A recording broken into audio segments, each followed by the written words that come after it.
అందరికీ నమస్కారం. Welcome to Radharani's kitchen. ఈరోజు మరో టేస్టీ అండ్ హెల్దీ రెసిపీని పరిచయం చేస్తున్నాను. బ్రెడ్ పిజ్జా ఇంట్లోనే తక్కువ టైంలో ఈజీగా చేసేయచ్చు. చూస్తున్నారు కదా ఫ్రెండ్స్, ఎంత బాగా వచ్చిందో. చూస్తే తినాలి అనిపిస్తుంది కదండి. ఇంకెందుకండి ఆలస్యం, రండి తయారీ విధానం చూసేద్దాం. బ్రెడ్ పిజ్జా తయారు చేసుకునే విధానం: ముందుగా ఒక బౌల్ తీసుకొని కట్ చేసుకున్న క్యాప్సికమ్, కట్ చేసుకున్న టమాటా, మనకి ఏ వెజిటబుల్స్ నచ్చితే ఆ వెజిటబుల్స్ వేసుకోవచ్చండి. మనం సన్నగా తరిగిన కొత్తిమీర ఫ్లేవర్ అందరికీ నచ్చదు కదండి, నచ్చకపోతే వేసుకోవద్దు. చిన్నగా తరిగిన పన్నీర్ ముక్కలు వేసుకోవాలి. రుచికి సరిపడా ఉప్పు, అర స్పూన్ చిల్లీ ఫ్లేక్స్. మనం కారం ఎక్కువగా తినము అనుకోండి, అలాంటప్పుడు కాస్త తక్కువగా వేసుకోవాలి.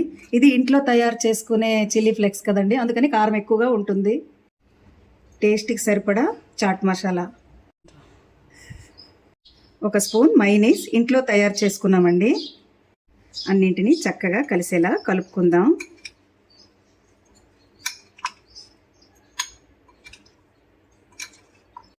చక్కగా కలుపుకున్న వీటిని పక్కన పెట్టుకుందాం. ముందుగా బ్రెడ్ తీసుకొని దాని మీద షెజ్వాన్ సాస్ ఈ విధంగా మొత్తంగా రాసుకోవాలండి.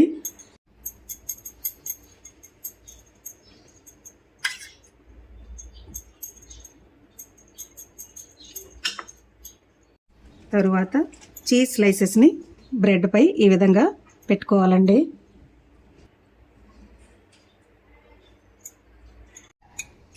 ముందుగా కలిపి పెట్టుకున్న వీటిని బ్రెడ్పై వేసుకోవాలి.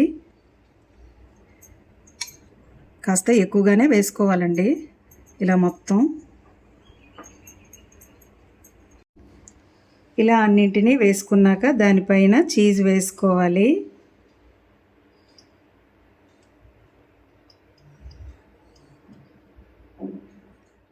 ఒక ప్యాన్ తీసుకొని దానిపై వెన్నను వేసుకోవాలి.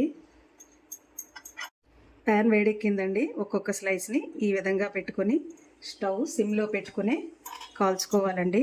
5 నిమిషాలు ఈ విధంగా మూత పెట్టుకొని ఉంచుకోవాలి. తక్కువ మంటపై చీజ్ కరిగే వరకు ఈ విధంగా కాల్చుకోవాలండి. దీన్ని తీసుకొని పక్కన పెట్టేద్దాం. ఇదే విధంగా అన్నింటినీ కాల్చుకోవాలి. చూడండి, ఎంతో సులభమైన టేస్టీ అయిన బ్రెడ్ పిజ్జా రెడీ. మీకు గనక ఈ రెసిపీ నచ్చినట్లయితే లైక్ చేయండి, షేర్ చేయండి, మా ఛానల్కి సపోర్ట్ చేయండి. Thanks for watching. ఇలాంటి సరికొత్త వీడియోస్తో మళ్ళీ మీ ముందుకు వస్తాను. బాయ్.